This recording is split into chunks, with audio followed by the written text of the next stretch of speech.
National titles in the NCAA are the pinnacle of collegiate sports. Fans and athletes alike are heavy backers of school colors and fight songs. The Trojans of USC are no stranger to winning national championships and holiday bowl games. Led by Coach Pete Carroll, they hold a history of 11 national championships, along with Heisman Trophy finalists and NFL Hall of Fame inductees. USC football is, still today, a powerhouse in NCAA competition. Today you'll meet one of the members of the USC Trojans football staff. You'll meet a coach whose desire is to build student athletes into men of substance while pursuing national championship titles on the field. Today you will meet more than a conqueror. You'll meet USC football's own Rocky Seto. The main thing was basically, I'm a football coach who says he's a Christian. I better live it, you know, and being a good witness. And probably when I became a coach now, although I was just a volunteer when I first started out, I revere that role as a coach, as a teacher, as a pastor. You know, when you're in that position, I feel like there's a great level of responsibility that comes with it too. So that's probably when it started. I was born in Boyle Heights, and then we used to live in Western Adams. And then we moved out east a little bit to Monterey Park, which is 15 minutes away. That's where we live now, my wife and I. And then we moved to Arcadia. Went to Arcadia High School, went to Mount Sac Junior College, and walked on here. It was awesome. It was a dream come true. I was just happy to be on the team and be attending school here, because my dad was into it, you know, when I was growing up, and USC football, that is, and this was awesome. What an honor it was. And when I first got here, well, let me back up to a little bit to my junior college days. That's when I had some teammates who were witnessing to me. So I knew of God. Sure. I knew of Jesus, but it wasn't very important to me. Football was important to me. And I got here, then I had some strong believers who talked to me and witnessed to me, guys like Rocky Brown and guys that I still keep in contact with it. And then the faith started to grow, and it also became, it wasn't about me anymore. It's about maximizing the opportunities that God gave me, and that's really what guides me throughout today, even as a coach.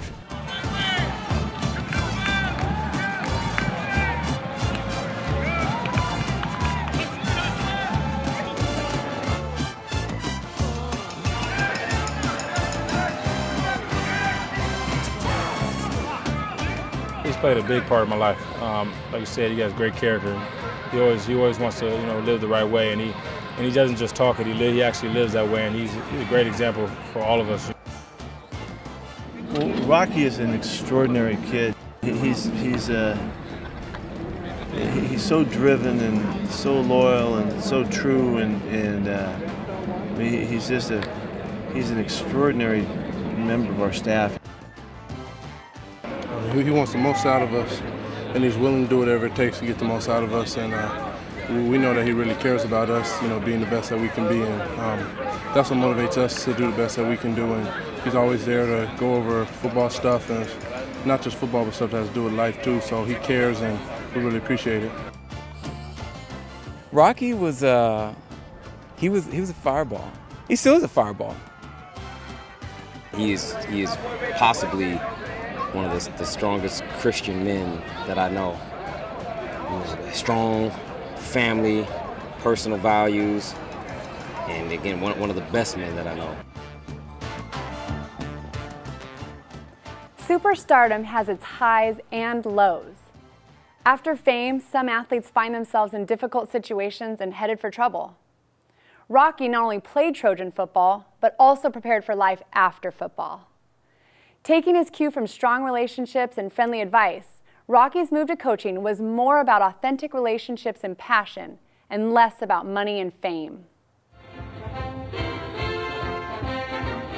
Oh, I mean, at USC, God definitely used me to grow me. You know, as a matter of fact, it's been an awesome place. This is where I met my wife. This is where I found my passion in my career path as a football coach. But every step along the way, God has brought people along my life, continue to witness and to pour into me, even non-believers.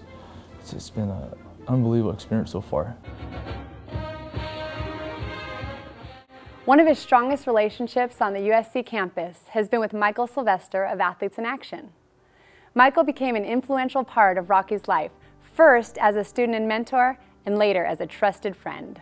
In one of God's funny senses of humor, we lived in La Habra at the time, and my wife said to me, "I will never, ever live in LA."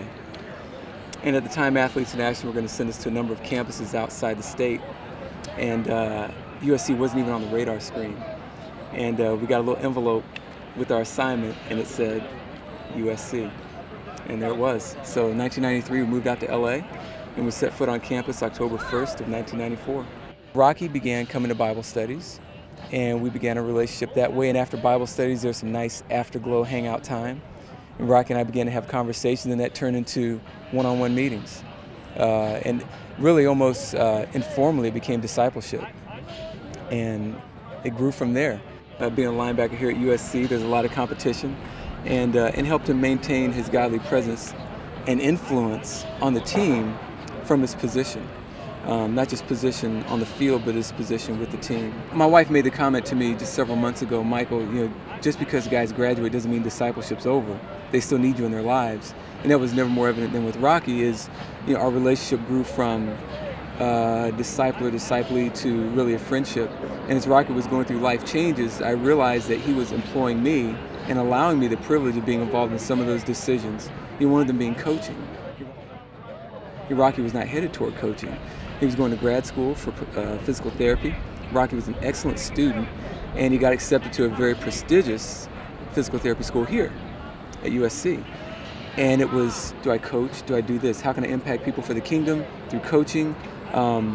Physical therapy has been in my heart for a while, and we prayed through it. And Rocky saw the Lord lead him to coaching, and those were some good, strong, formative years for him. And kind of a next phase in our role here at USC, which has been just kind of one of the hallmarks and kind of capstones, pretty young still yet, but for my marriage, was to be able to work side by side with my wife.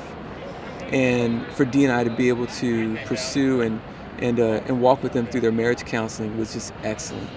Just excellent. It was a lot of fun, and it really deepened our intimacy as couples, as friends.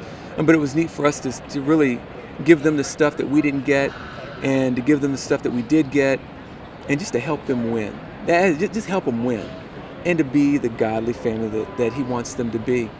And one of the concerns Rocky had, I remember this, was coaching, doing family, and coaching, being a good husband. Can it happen? And what I believe is kind of the dirty secret is that it can happen. There aren't many stories that are championed about men who win and women who win at home in the coaching profession. So one of the things we talked about was crafting a flow and a rhythm in your family life that's a winning one. Those strong formative years at USC came with plenty of distractions.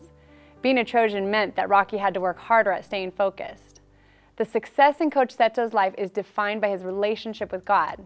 Today, Rocky helps the student athletes focus in on many of those same principles.